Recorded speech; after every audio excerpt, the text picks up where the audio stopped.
యేసు ప్రభు నోట నుండి ఆ వాక్ ఎప్పుడైతే రిలీజ్ అయిందో, నీవు లేచి నీ పరుపెత్తుకొని నడు అనే వాక్ ఎప్పుడైతే విడుదలైందో, వెంటనే వాడి బాడీ మొత్తం కూడా ఒక షాక్ గురైనట్టుగా కదిలాడు.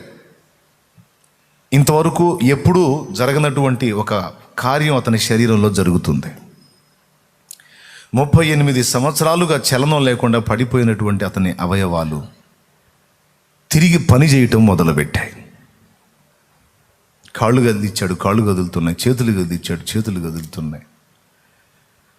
నడుం కదిలిచ్చాడు, నడుం సపోర్ట్ చేస్తుంది. ఈ ఆశ్చర్యాన్ని చూసి అతను విస్తుపోయి,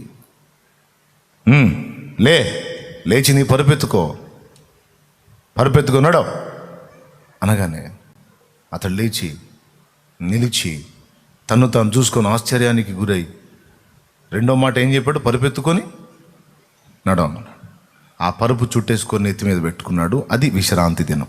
ఆ పరుపు నెత్తిన పెట్టుకొని అతను నడుస్తూ ముందుకెళ్తా ఉంటే చూసిన వాళ్ళు ఆశ్చర్యపోతున్నారు. ఎందుకంటే 38 సంవత్సరాల సీనియర్ పేషెంట్ కదా, జూనియర్ పేషెంట్లందరికీ పరిచితుడే కదా. ఆ జూనియర్ పేషెంట్స్ అంటే వాళ్ళ తర్వాత వచ్చిన వాళ్ళ బంధువులు అందరూ ఇతను చూస్తున్నారు కదా.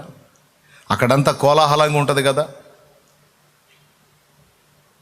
వాళ్ళందరూ ఆయన్ని గమనించి, ఆ పరుపేసుకొని పండుకున్నాడు కాదు, ఏంది ఇంత చక్కగా నడుస్తున్నాడు, ఇంత బాగున్నాడు, పరుపెత్తుకొని నడుస్తున్నాడు, ఇంతవరకు తనను మోసిన ఆ పరుపుని ఇప్పుడు తను మోస్తున్నాడేంది అని ఆశ్చర్యానికి గురై చూస్తూ ఉన్నారు.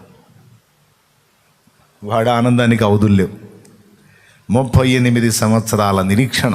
ఇంతకు యేసు ప్రభు నువ్వు బాగుపడాలనుకుంటున్నావా అన్న ప్రశ్న ఎందుకు వేశాడో గతంలో చాలాసార్లు చెప్పా. ఎందుకు వేశాడంటే, ఒక వ్యక్తిని దైవశక్తి తాకి వానికి విడుదల ప్రసాదించాలంటే, వాని జీవితంలో మానవాతీతమైన కార్యం జరిగించాలి అంటే వాని దగ్గర విశ్వాసం అనేది అవసరం. ఒక వ్యక్తిలో విశ్వాసము అనేది లేనప్పుడు దేవుని యొక్క కార్యాన్ని లేక ఆయన శక్తిని వాడు స్వతంత్రించుకోలేడు. దేవుని శక్తిని, దేవుని ప్రభావాన్ని ఒక మనిషి అనుభవించాలంటే విశ్వాసం అనేది తప్పనిసరి. దేవునికి మహిమ. విశ్వాసం అనే దాన్ని అతడు ఉపయోగించకపోతే, దాన్ని ప్రయోగించకపోతే దేవుని దగ్గర నుండి వచ్చే ప్రభావాన్ని అతడు అందిపుచ్చుకోలేడు. అందుకే దేవుని దగ్గర నుండి వచ్చేటువంటి ఆ జీవజలం పొందుకోవాలంటే మనకు ఒక పాత్ర కావాలి కదా.